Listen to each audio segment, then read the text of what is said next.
This is Pet Life Radio. Let's talk pets. Welcome to Animal Rights on Pet Life Radio. I'm so glad you're joining us today. This is your host, Tim Link, and joining us for our show today is authors Candace Fleming and illustrator Eric Rohmann. Talk to us about their latest book, Strongheart, Wonder Dog of the Silver Screen. So we're going to be real interested to find out more about the book and the concept and all the wonderful illustrations inside of the book, as well as a little bit about the writing styles and the whole creative process when you're partnering together to write a book as well as put the illustrations together. So it'll be fun and interesting to learn about those techniques and their hidden secrets on how they go about doing it. So it's going to be a fun and exciting show today. I want everybody to hang tight. We're going to come back right after these commercial breaks. You're listening to Animal Rights on Pet Life Radio.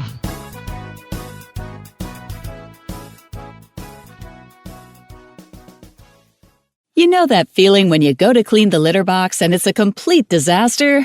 Yeah, we've got you covered. Introducing World's Best Cat Litter Zero Mess, the advanced litter that gives you 2 times better clumping and more odor control with less litter. Zero Mess combines the concentrated power of corn with super absorbent plant fibers. Translation: scoop once and you're done. Find it at a pet store near you and save $2. Visit www.saveonworldsbest.com. Let's Talk Pets on PetLifeRadio.com. Welcome back. Welcome back to Animal Rights on Pet Life Radio. This is Tim Link, your host for tonight and always on this show. Super excited today to have the author of Strongheart, Wonder Dog of the Silver Screen, Candace Fleming, and illustrator extraordinaire Eric Rohmann to talk to us a little bit about the book. So, Candace, Eric, welcome to the show. Thank you, Tim. Yeah, it's good to be here. Thank you. Yeah, it's great. Well, congratulations on another successful book. I love the cover design. I love the illustrations right off the bat. The topic is spot on as well. So start with Candace first. Tell us a little bit about the book and the concept behind it, how you came about the creation of wanting to put this in writing. Well, I found I ran across the story of Strongheart. I ran across, about 4 sentences, and it was in a book I was reading about Rin Tin Tin, and they mentioned that Rin Tin Tin was not the first and that Strongheart had been the first, but I think there was maybe 4 or 5 sentences entirely about him, and I was curious. So I went and did a little bit of research, some initial research, and discovered that there's nothing out there about him. And so, one thing led to another. I ended up reading a lot of old New York Times and a lot of old silver screen magazines from the 1920s to sort of put together his story, since no one had really written it. Initially, I thought I was going to write it as a piece of nonfiction, but what I quickly discovered was that there are big holes in his history. And because I am writing for a younger audience, it made more sense to actually fictionalize it. So it's based on the true story, but some of the events are fictionalized. I found it real interesting because I read the title, obviously, and it struck a chord. And then, of course, you see the beautiful illustration that Eric, that you put together of Strongheart. He's a beautiful German Shepherd, obviously. Mm-hmm. And so that does ring back to Rin Tin Tin. But I'm not familiar with the story of Strongheart. And just like as you eloquently put it, it's something that people don't really know about. Yeah, it's definitely a lost piece of history, and I felt, as a dog lover anyway, I felt a little indignant that he'd been the first, and, Rin Tin Tin and his owner actually, kind of carried the wave of German Shepherd popularity, but it was Strongheart that was the popular German Shepherd. The German Shepherd becomes the most popular dog in the United States, not because of Rin Tin Tin, but because of Strongheart. And when Larry Trimble, the director, had this idea and introduced Strongheart to a movie-going audience in the early 1920s, there were very few German Shepherds in the United States. Right. And within 10 years, I forget the exact numbers, but they're something like from 300 German Shepherds to 30,000 German Shepherds. It became a wildly popular breed, and that's because Strongheart was such a popular movie star. Yeah, the number 1 box office draw for, Eric, 7 years? Yeah. I think he was, number 1 box office draw. I mean, people thought of him as an actor. That's how they talked about him in reviews and other articles, as like a great actor, not a dog. In fact, he was the whole concept of having a dog star. We think of it's kind of common, Lassie, Rin Tin Tin, but it wasn't. Strongheart was the first. He's the first one. You had dogs in movies then, of course. Comedy Rules, right? With Charlie Chaplin and Right. That's a sort of a dog doing something silly, but the idea of a dog carrying the movie, the dog being the emotional center of a film, the script being written for the dog. Yeah. When Larry Trimble, suggested this, my guess is they probably looked at him and said, "That's kind of ridiculous. You want us to spend money to make a dog a star?" And he was smart enough and forward-thinking enough to know that his audience would want to see something like that. That's fascinating. And I also find it very fascinating that sort of the trend continues, and the fact that even dating back to here we're talking about the 1920s, the early part of the century, a dog that was not known all of a sudden becomes a movie star. Now everybody wants to have that breed. And we sort of see that trending now. Whenever there's a hit TV show or a hit movie come out, all of a sudden that's the dog flavor of the day. Yes. Oh, absolutely. Right. Yeah. And again, he's sort of the first in the sense of dogs that have a fan base, that he really is the very first. He even has a dog food named after him, which I think is still around. Strongheart dog food. Is this did that? It's funny because that was the second part of when I saw the title and saw the picture. Obviously the correlation with Rin Tin Tin. But I remember that. I don't remember seeing it on the shelves lately. I don't know if it's a brand that I would ever consider feeding my dogs. Yeah. No offense to the Strongheart manufacturers if they're still out there today. But yeah, I do recall that. I do recall his brilliant face on the front of the can of food. Mm-hmm. So that is fascinating. Yeah. And think of the timing as well. You have this breed of dog that's between the two world wars that involved Germany. And so there was just this timing that was, it was 1920, and the dog became really popular, and it's still, I think I had read something recently that it's moved back into the top 3 as a popular breed of dog, which is pretty amazing. It's sustained itself. I grew up, when I was a boy, we had German Shepherds at home. So, it's a breed that I'm familiar with. And so when I got a chance, when Candy started writing the manuscript and said, would you be interested in doing something with this? And, I of course I was, because, I had that childhood tie-in as well. Yeah, absolutely. Absolutely. So, Candace, you talked about how you found out about this, wanted to do a nonfiction book to really get to the heart of the matter, who is Strongheart and how do we, bring this history out. But then it switched over, not only because of your audience for this particular book is young adults, but also just trying to dig up the history behind it. Walk us through that process. I mean, was it something at some point you just said, hey, look, I'm not going to have enough meat on this bone to write something that would... great. No pun intended. No meat on this bone. Which is exactly what the problem was. I had a lot of information. I had a lot of, like I said, I read a lot of old... I had to go back to silver screen magazines and read a lot of that. But they're sort of silly in the way they were written in the 1920s. Probably still are now, I just don't read them. But they are pretty silly in the fact that they actually would interview the dog, right? Or they'd take pictures of Strongheart and Mrs. Strongheart, his partner, or the puppies, and they would interview them and write about them as if they were people. Talk about their trip to New York and how they stayed at the McAlpin Hotel in the presidential suite and went to restaurants where they actually hopped up at the tables on chairs in the restaurant, and the waiters tied napkins around the necks, and then they ordered steak. I'm thinking somebody ordered steak, but probably not Strongheart. But they actually ate in the restaurant. I mean, so they talked about them in ways that didn't really help the kind of research that I was trying to do.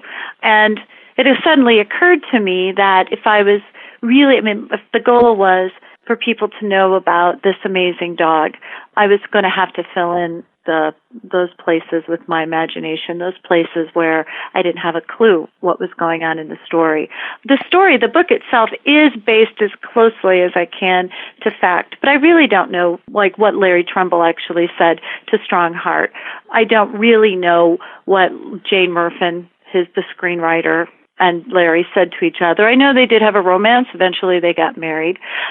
So, I mean, a lot of it is true. I think the murkiest part of the entire story is the family that attempted to extort the dog and the dog's owner by claiming that he actually ate their child, which was ridiculous, and the child proved to be completely unharmed. We know that there was a trial. I'm not real sure what happened at that trial. We know that somehow they discovered that the family was perjuring themselves, but I'm not entirely sure how that happened. And so after a while, I realized I probably wasn't going to find that information. And for me to write a piece of nonfiction that said, we're not sure exactly what happened, was not going to satisfy my readers. And in fact, it didn't satisfy me in terms of storytelling. So, like I said, I went and filled in those gaps with my imagination the best that I could, and as close to reliable as it possibly can. But you also extended Strongheart's movie persona to the off the movie set parts of the storytelling. Right. And there's a scene, I'm not going to give anything away, but there's a scene in the courtroom where his acting skills come into play. Mm-hmm. So when I first read it, I was delighted by that kind of crossover where the one we see in the few bits of film that still exist, the Strongheart that we see, is the Strongheart you will see in Candy's telling. Mm-hmm. That's fascinating. That's fantastic. So tell us, Eric, a little bit about the illustrations inside of the book and that whole process. Do you guys work as a tag team along the way while you're putting this together, or is it more of, Candy, you put together the book and then you fill in the illustrations on the back end? Eric, tell us a little bit about that whole process.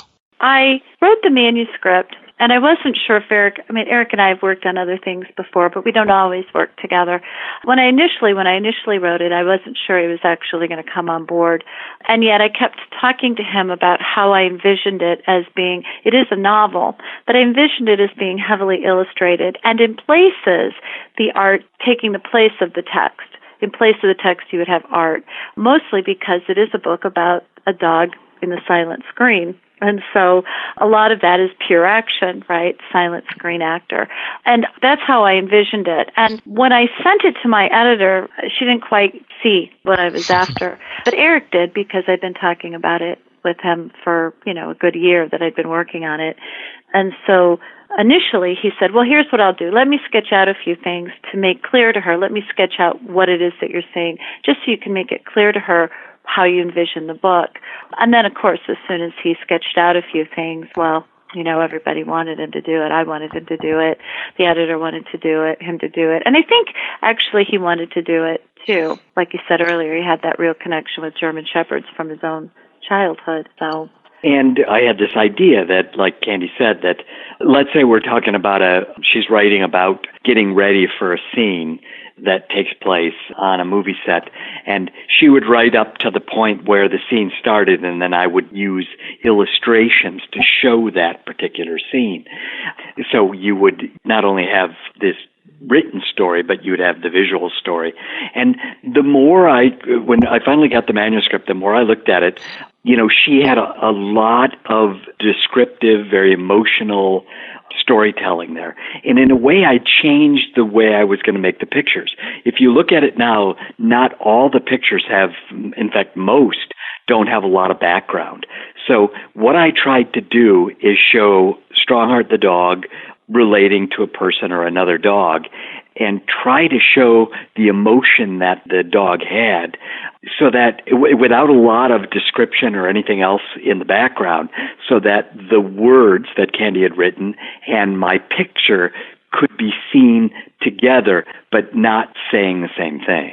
So there's a scene where they're on a mountain, and there's a rescue about to ensue, and instead of putting all the descriptive images of Strongheart rescuing and that sort of thing, I just showed Strongheart before he actually went and did it, and let Candy's writing describe what was going to happen next. So it was a really delicate balance trying to find a way to illustrate without being too loud, without overwhelming the words, or worse even, saying the same thing the words say. Yeah, exactly. Very good. Very good. And of course, they're black and white for the obvious reason. I tried to soften them a little. The illustrations aren't really kind of hard-edged. I tried to find particular poses, viewpoints that would feel like they might have been shot with a camera in the 1920s. So all of that, Candy says she did a lot of research. I looked at lots of pictures of films from that time, mostly from the photoplay magazines that Candy was actually reading. The Screen Digest photoplay magazine. Fun to read, but yeah, absolutely. And it comes through loud and clear, Eric. I mean, that's one of the things I loved about the illustrations is the fact that it matches the black and white theme of the silver screen. They look like almost beautiful standalone charcoal design, something I would take one off and put in a frame somewhere. So I think you did an excellent job. It was really essential. I mean, like it is this is true of any illustrated book you do. It's absolutely essential that you get the feeling that the character has, so that when your young reader, or your old reader, I suppose, comes upon that animal, the words they've been reading suggests an emotion. And if your illustration doesn't carry that over and in some ways magnify it, then I think you've failed. So often we see illustrations that are, the words say something and then it sort of looks like kind of a generic animal. And what I tried to do is in my pictures give the same emotion that Candy gave Strongheart in words. All right. Well, listen, we're going to come to a commercial break here real quick. And once we finish that, we'll come back, talk a little bit more with Candace Fleming and Eric Rohmann about the book Strongheart, Wonder Dog of the Silver Screen. I want to talk to a little bit more about the whole writing process as well. So everybody just hang tight. You're listening to Animal Rights on Pet Life Radio. Sit. Stay. We'll be right back after a short pause. Well, 4 to be exact. Does your dog itch, scratch, stink, or shed like crazy? Come to Dynovite for help. Order a 90-day supply of Dynovite. Dynovite for life. Pick up 2 tubes of Doggo Suds. Get the 3rd tube free. Peppermint, tea tree, lavender, Doggo Sud shampoo. Made with all-natural coconut, jojoba, aloe. Great for healthy skin and soft, shiny coats. But no itchy, harsh chemicals. Lather up, rinse away. Try Doggo Suds. Buy 2, get 1 free. At Dynovite.com. DINOVITE.com. Let's talk pets. Let's talk pets On Pet Life Radio. Pet Life Radio. PetLifeRadio.com. Welcome back to Animal Rights on Pet Life Radio. Continue our conversation with Candace Fleming and Eric Rohmann to talk to them about their latest book, Strongheart, Wonder Dog of the Silver Screen. So, guys, walk us through that process of and timeline, I guess, as far as when the idea popped in your mind, Candace, of putting this together, attach that with all the research that goes into it and the shifts and changes you have to do there. Eric getting involved with the illustration part of it. Is there a particular flow to how this works? Is there a lot of back and forth? And timing, how long does it take to put together a masterpiece like this? This is a terrible answer, but it's sort of every book takes its own time, and sometimes it's a speedier journey. Strongheart was not, I think, the fastest journey. I had this idea years ago, and like I said, I couldn't find the information, and I had other projects I was working on. And so, for me, it was probably 2 years from the time I got the initial idea to the time I finished the manuscript. Eric, I think, had a much harder time, because he had so many paintings that he had to do for the book. I guess I'm speaking for him, but for us, it's not much of a give or take. We'll discuss, like, if we need words that we need descriptions removed because we no longer need them because the art is doing that job. So we will do that, go back and forth, what makes the best story. But really, pretty much when I'm done with the manuscript, my job is pretty much done. I hand it to Eric, and he gets to work. Would you agree with that, Eric? Yeah, and I think that, and I'll talk for you now, that when Candy comes up with an idea for a book, there's that initial excitement about it. There's something, because you're constantly coming up with ideas for books, but there's something that sticks, something that snags you, and Strongheart did. And, what makes Candy so good at what she does is that she may start with an idea about what this book is going to be about, but what she does is she lets the research and the story find its own way. So it may be, you may think it's going to start off being about one thing and it finds its way another way. And of course that takes time, but that's the way you want to do it because the story kind of has a way it wants to be told. And if she would have tried to force it into a piece of nonfiction, it wouldn't have done it. Well, I get the manuscript from her. And, I read when I had read the first maybe 10 pages, I have images pop into my head. And that's where I sort of got that idea that, well, maybe there's some gaps in this that I can fill in with illustrations. And what I mean by that is you have something that would work if it was written, and then just as if it was written, but then the illustrations somehow say something slightly different. So when you put the two together, they become something better, something more. And, that's always difficult to do. And I took on this project. I think there are, 70 maybe paintings in the book.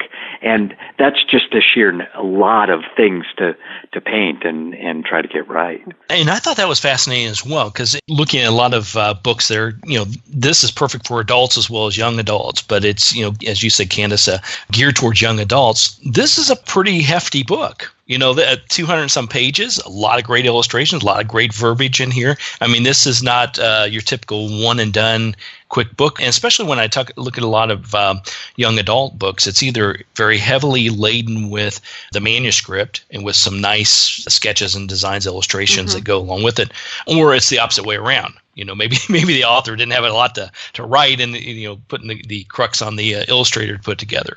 But this has what I call we'll use another dog metaphor here, a real meaty type of a book for someone to read. That I think that was the goal. I mean, I know that was the goal. Was maybe that I was going to say, the story to really chew on. Oh my gosh, we're really going bad here. But staying out of it. Thank you very much. But that's exactly it. I really wanted to do Strongheart proud, I guess, so to speak. Like I said, I was once I discovered his story, I was passionate to return him to the historical record. I just really wanted people to know about him. And what better people to know than younger readers, because they'll read him and they'll take him to heart and they'll carry him for the rest of their life. They will always know about Strongheart, which is one of the reasons I love to write for young readers, is those books, if they love them, become part of their life. And so part of my biggest passion was to bring him back to the historical record, bring him back to people's memories. So the writing of it, and I know Eric felt the same way, that the illustrating of it was really important. We really wanted to give them a story that made them think, that made them care, that delighted them, trying to do all those things. And I think at the end of the day, I think it does that. I think it's a really delightful story about a dog, a true story about a movie star dog, which we don't often see. But I think the bigger issue is about a dog needing a home and a dog needing the best kind of home. That is where people love him and he has a family. And in this case, the true story of Strongheart, and in the book as well, he's a dog that's rehabilitated by love. He starts out as a dog that was well-loved with his family, is taken by the German police force and turned into a fierce guard dog that doesn't know how to play, doesn't know how to give or accept love on any level, and how Larry Trumbull finds him and rehabilitates him, not just makes him a movie star, but makes him a well-loved dog, makes him a dog, a happy dog. And that's a meaty story. And it just has to be. And it's also an old-fashioned story, and I don't mean that in any negative or pejorative way. There are always, in the world of children's books, there are always dog stories. It's one of those things that kids are always going to want to read about. Less so maybe today, and what's great about it is the story is it has all those levels of heart, but it's also an adventure story. And to think that you can combine a dog story and a story about how one person can make a difference and how a dog, in a dog's life, and how one dog can make a difference in a lot of people's lives, and then also have a nice adventurous romp at the same time, was a really great thing to take on. Mm-hmm. Absolutely. And so the book is, the story is very well suited to bring back to the silver screen as well, I would think.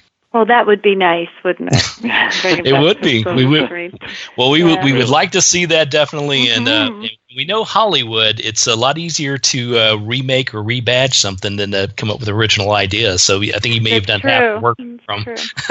No offense for anybody out there in Hollywood. Yeah, it's so funny, but I've never considered that. But, it's exactly right. And I think that says something about the story, that it's visual enough, that it's active enough. And I think that what you just said is a real compliment to Candy's writing and pacing, that you can, when you close your eyes and think about cinema, you can see this as being a story. Absolutely.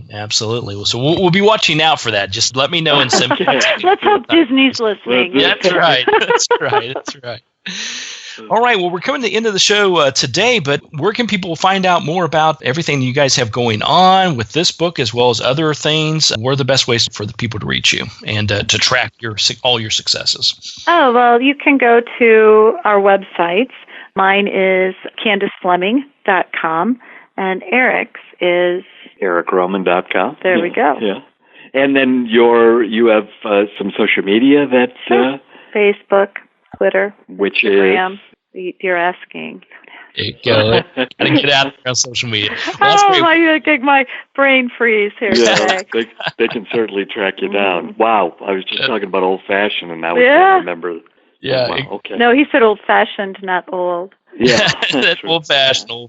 That's exactly right. All right. Well, wonderful. We'll get all those messages out and post as well so people can follow not only what's going on with the book, Strongheart, Wonder Dog of the Silver Screen, as well as all your guys' wonderful activities.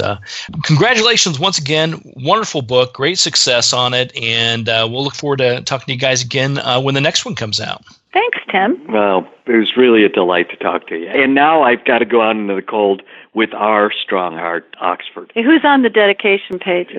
Yeah. You'll see a little painting of him. So. Excellent. We'll take a look People at that. People who dedicate their books to dogs, huh? I've done that a few times. I'm guilty of that. That's for I sure. know. Dog lovers. Thanks, Tim. Be well. All right. Well, we're coming to the end of the show today. I want to thank everyone for listening to Animal Rights on Pet Life Radio. I want to thank our producers and sponsors for making this show possible. If you have any questions, ideas, thoughts, or people you want to see on the show, you can always find us. We're at PetLifeRadio.com. Email us, drop us a line. We love to hear from you guys. So until next time, write a great story about the animals in your life. Put it in a blog, an article, or in a book. And who knows? You may be the next guest on Animal Rights on Pet Life Radio. Everybody have a great day. Let's Talk Pets, every week on demand, only on PetLifeRadio.com.